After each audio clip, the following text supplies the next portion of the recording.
tadi eh, audionya ternyata lupa nggak dihidupkan ya guys. Jadi record ulang.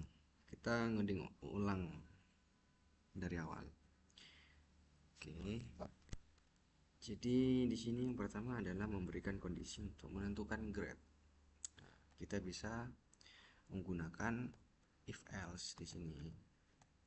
Apa yang mau kita cek adalah nilai. Nilai lebih besar sama dengan berapa nih? 75 ya. Dan dolar nilai kurang dari sama dengan 100. Maksudnya gimana? Jadi bentar, selesain dulu.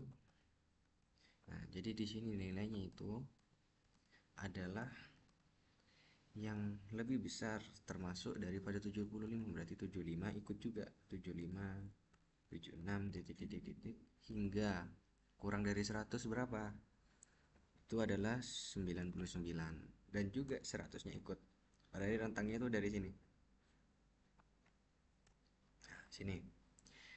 Nah, selanjutnya kita beri kondisi kedua pada nilai. Jika nilainya itu lebih besar sama dengan 60, apa yang akan terjadi? Ya, ada tambahnya lagi ternyata. Juga nilainya itu rentangnya 60 sampai 75. Berarti nilainya itu eh, lebih besar daripada 60 dan nilai kurang dari berapa? 75. Tapi di sini ada sebuah permasalahan. Kenapa? Karena di sini dolar nilai, misalkan dia 75, dia otomatis masuk ke A sini, grade A. Nah, di sini juga sedangkan di sini benar gitu. Grade-nya itu B gitu. Nah, ini program ambigu. Meskipun dia akan masuknya otomatis ke sini karena otomatis kan program jalan dari atas ke bawah, kiri ke kanan. Nah, meskipun benar, cuman di sini itu ngerasa kurang gitu. Karena apa? Karena di sini ambigu programnya, sama-sama menerima 75 di sini. Nah, lebih baik kita kasih kurang dari aja. Biar nanti simulasinya itu kayak gini. Berarti dari 60, 61 hingga berapa? Hingga kurang dari 75 berapa? 74. Nah, di sini 75 nggak diikutin. Karena apa? Karena kurang dari 75. Biarlah 75 ini masuknya ke sini. Oke, paham sampai situ? Selanjutnya kita kasih kondisi kondisi ke selanjutnya ya. Di kondisi selanjutnya kita bisa kasih dolar nilai yang dimana nilai itu antara 30 hingga 60. Oke, berarti di sini lebih besar daripada 30 karena dia mau naik ke atas. Rentangnya kan dari 30 ini. Oke, rentangnya kan dari 30 hingga 60. Kita lihat di sini. 30 itu yang kecil, 60 ke atas. Berarti grafiknya itu kan naik. 30 ke atas ya. Nah, berarti kita pakai lebih besar sama dengan dari berapa? 30 karena kita mau naik. Dan kalau 60 ke 30 kan menurun. Berarti kita pakai dolar nilai sama kayak tadi kurang karena dari 60 mau ke 30 itu grafiknya menurun. Jadi kita bisa kasih di sini sama dengan jika kurang dari berapa? 60. Oke. Nah, berarti kalau misalnya kayak gini kondisinya adalah jika nilainya itu adalah 30, dimulai dari 30, kan lebih besar berarti naik. 31 titik titik titik hingga kurang dari 60 berapa? 59. Berarti dalam jarak seperti ini dia akan masuk ke dalam kondisi seperti ini. Jadi nggak ada namanya program ambigu gara-gara ini sama dengan di sini juga sama dengan. Jadi 60 bisa milik ini, 60 juga bisa milik ini. Nah, itu ambigu. Meskipun nanti 60 jatuhnya itu ke sini. Itu nggak baik buat program. Kita harus bikin kode yang clean. Jangan membuat kode itu ambigu. Meskipun kita sudah tahu hasilnya. secara logis. Cuman itu nggak baik untuk penulisan kode. Oke, selanjutnya apa lagi yang mau dicek nih? Oh, kita belum kasih grade ya ternyata. Sorry. Kita kasih grade dulu di sini. Grade-nya adalah C. Ya, betul ya. ABC. Nah, selanjutnya kita kasih kondisi terakhir. Else if dolar nilai eh, kurang dari 30.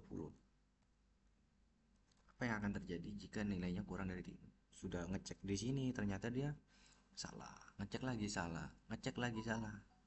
Karena di sini kan dari 30 hingga ke atas. Kalau di sini kurang dari 30 berarti di sini 29 ke bawah 28 titik-titik hingga nggak tahu kemana tuh.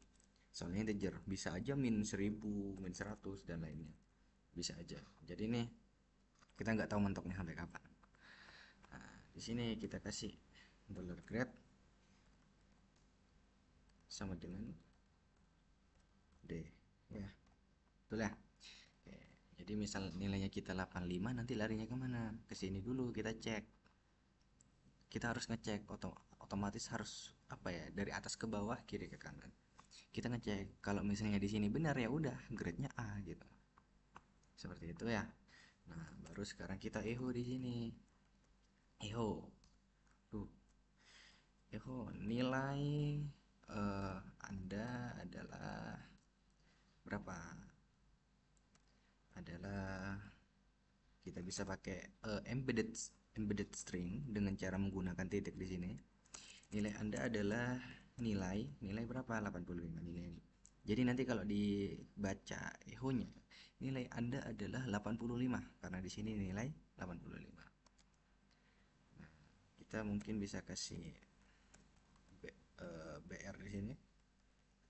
Untuk BR kita enter. Jangan lupa titik koma. Kita copy lagi di sini. Nah, ada yang baru nih. Mungkin kamu baru lihat atau udah pernah lihat sebelumnya. Jadi di sini itu kita bisa langsung manggil sebuah variabel di dalam string. Tapi syaratnya kita harus menggunakan string yang ada petik duanya seperti ini. Itu syarat utamanya. Jadi kita bisa kayak gini nih. Misal grade Anda adalah dollar grade. Tinggal panggil aja variabelnya. Tapi syaratnya harus menggunakan string 2 ini. String ini wajib. Karena apa? Nah, ini namanya interpolation string. Jadi ini di PHP kita bisa manggil sebuah variabel, variabelnya aja. Kita nggak bisa ngasih kayak ngasih kondisi tertentu. Mana dah? Bisa kayak gini itu nggak bisa. Ini tetap akan dibaca sebagai string. Tapi bedanya di sini kita cuma bisa ngambil variabelnya aja, ngambil nilainya aja dari sebuah variabel. Kita nggak bisa memberikan suatu kondisi. Jadi kita bisa bikin kayak gini nih. Dan ini lebih simpel, kita nggak perlu titik-titik dan lain-lain. Nah, gimana yang terjadi kalau misalnya petiknya itu adalah satu gitu? Ya ini akan dibaca lurus-lurusan sebagai string. Grade Anda adalah dollar grade gitu. Bukan grade ini, tapi dollar grade yang ditampilkan gitu. Nanti kita coba echo ya kalau misalnya kita udah buka browsernya. Selanjutnya kita ubah lagi ke string yang 2. Oke. Jadi nanti grade ini adalah nilai yang ada di dalam variabel grade. Nah, nih, kalau coba kita hover nih. Nah, ini muncul kan nih. Grade A gitu. Karena apa? Grade-nya A. Karena di sini nilainya ada 85. Kalau misalnya di sini 40, kita save. Kita hover grade-nya lagi. Oh, enggak ya. Enggak. Ternyata ini cuma deklarasi di awal sini. Kalau misalnya kita deklarasinya itu grade sama dengan apa ya, keterangan gitu, ket gitu ya, ket gitu. Nah ini kalau kita hover, oh enggak, soalnya tadi pertama kali deklarasinya aku grade kayak gini. Oke, nggak ngaruh sih sebenarnya. cuma penasaran aja tadi. Eh, Gimana maksudnya kalau misalnya ditambahin grade di sini? Oke, nggak apa-apa. Yang penting kita tahu kalau kita bisa manggil variabel langsung dalam bentuk string dengan syarat titik duanya ini. Nah, sudah kan? Lalu lanjut ke kita mengecek cek bilangan ganjil ganjil genap ya. Ganjil genap. Nah, kita cek bilangan ganjil genapnya dari nilai. Nah, kita bisa cek di sini. Kita bisa bikin namanya jenis bil atau jenis bilangan. Jenis bil biar lebih singkat ya. Nah, kita bisa pakai namanya ternary operator. Apa itu ternary operator?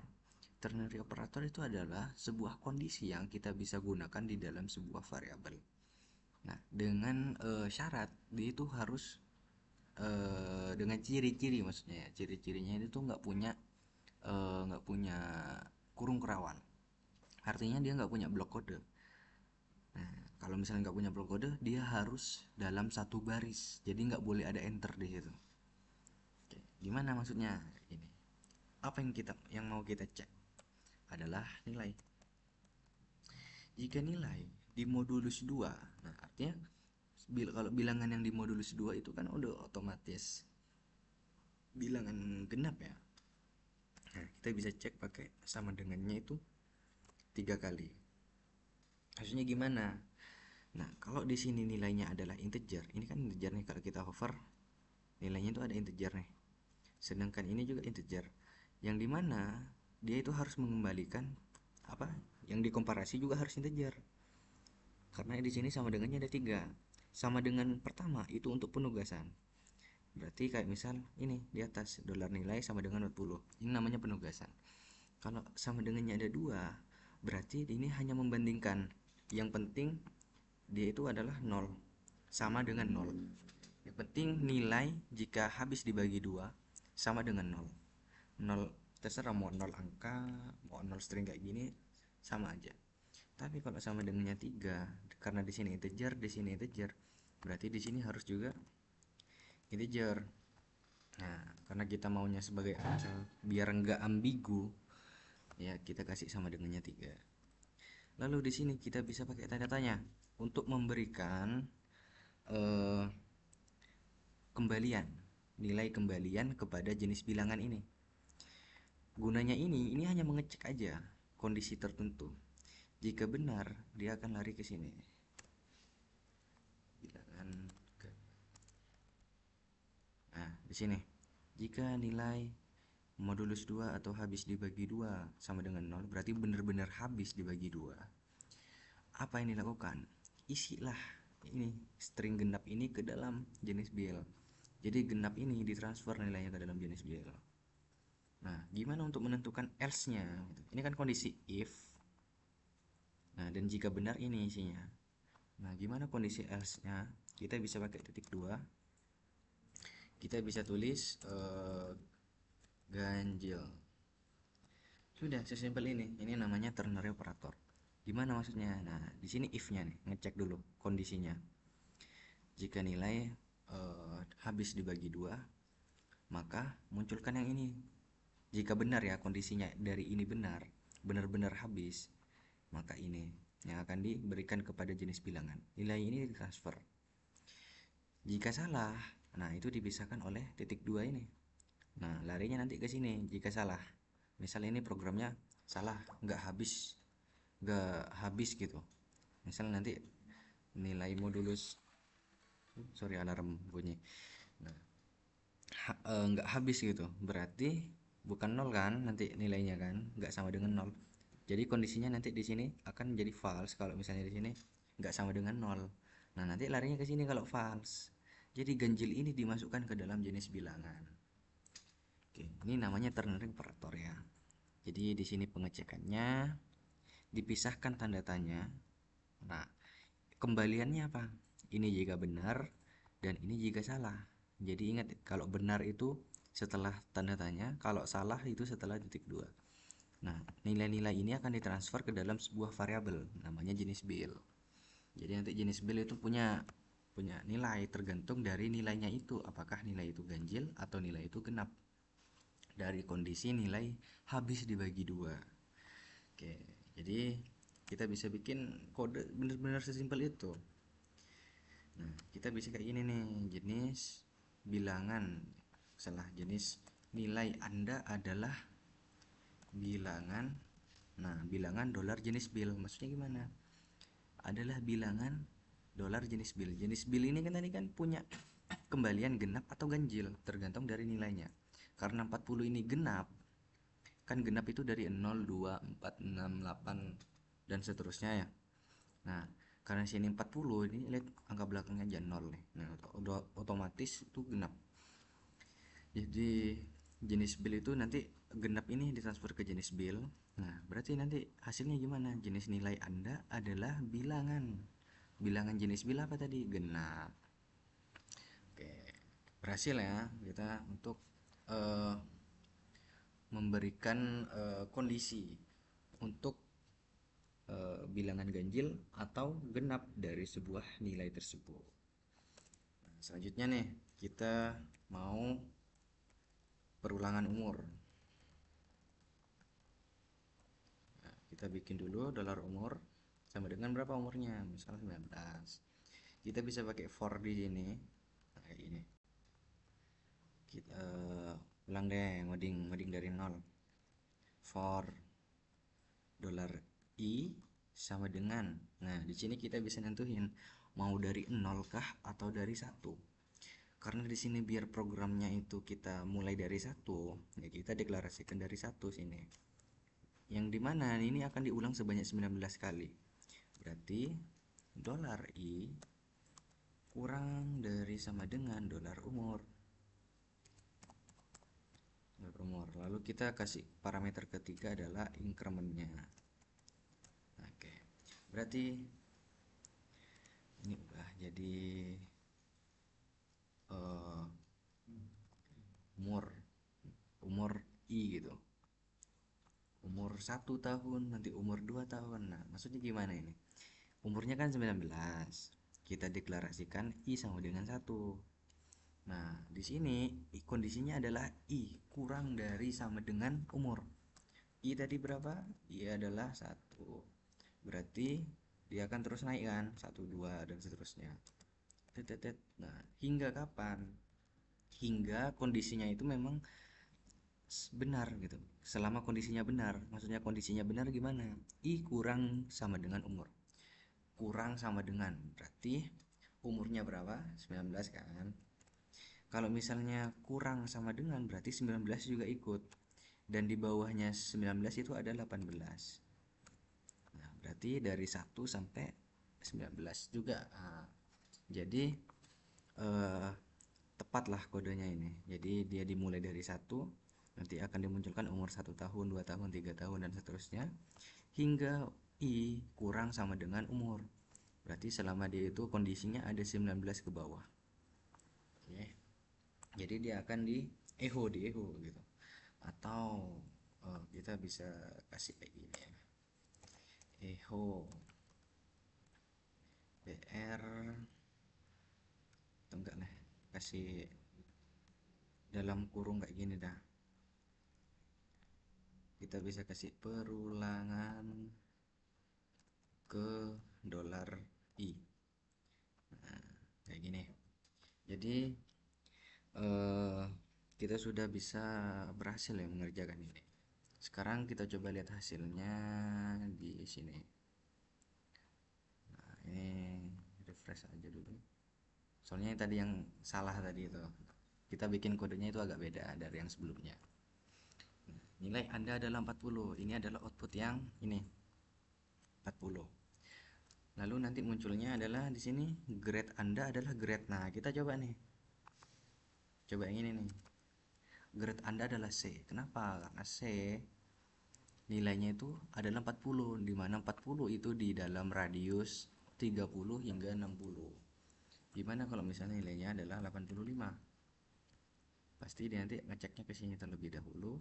Kalau ini benar ya udah, grade-nya sama dengan A. Kalau salah dia akan lanjut lagi ke sini. Lanjut lagi ke sini dan lainnya.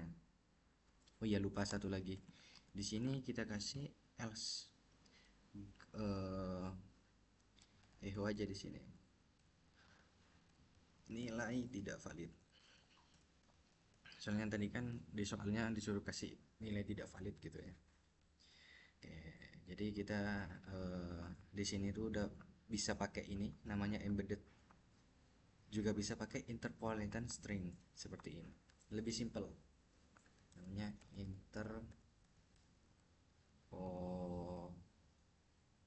pol gimana terusnya? Interpolation string. Nah, ini interpolasi maksudnya, interpolasi. Jadi lanjut di sini dia akan mengecek jenis bilangan di mana bilangan 85 ini adalah bilangan ganjil ya harusnya ya.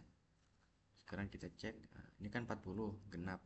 Kalau misalnya 85 berarti oh iya yang berarti ini adalah bilangan ganjil 85. Jenis nilai Anda adalah bilangan ganjil. Karena di sini nilainya adalah 45. Di sini umur 1 tahun. Nah, ini perulangannya juga sudah benar. Gimana kalau misalnya tadi kan mau ngecek kita bisa pakai interpolation string dengan menggunakan string 1. Apa yang terjadi? Refresh. Maka di sini akan dianggap sebagai string biasa $grep karena syaratnya harus menggunakan string 2. Oke, seperti ini. Nah, seperti ini. Nanti kita sudah berhasil membuat pemrograman dari bahasa PHP. Oke, mungkin itu aja. Assalamualaikum warahmatullahi wabarakatuh.